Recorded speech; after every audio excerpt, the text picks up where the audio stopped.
Hindi nakapagpigil ang comedian-singer na si Kay Broses na maglabas ng kanyang saloobin matapos siyang direktang banggitin ni Alvin Aragon, sa isang controversial podcast.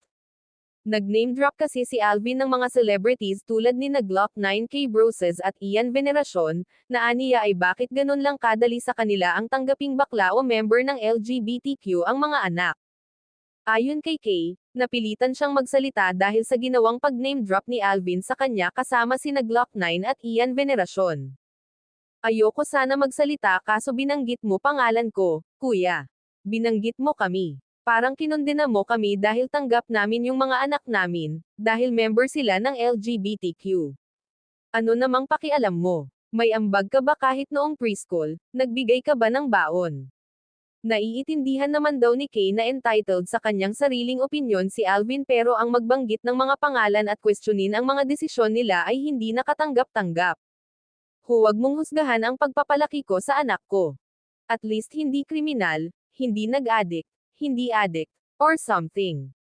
Napansin din ni Kay ang tindi ng galit na ipinapakita ni Alvin sa kanyang mga interview, hindi lang sa usapin ng kasarian kundi pati sa pananamit ng mga babae. Nairita ako, sa totoo lang. Yun lang talaga. Dinadaan ko lang sa joke.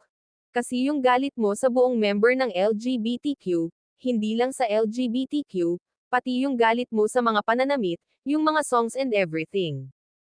Ang dami. So, ilan na lang kayo pupunta sa langit? 7.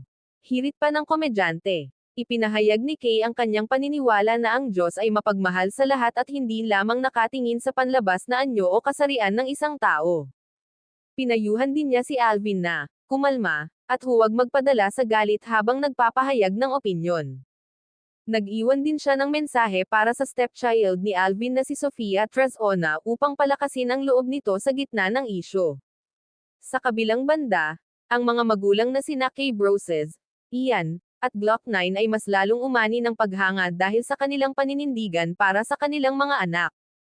Ipinakita nila na ang pagiging celebrity ay hindi hadlang upang maging boses ng katotohanan at pagmamahal sa loob ng tahanan.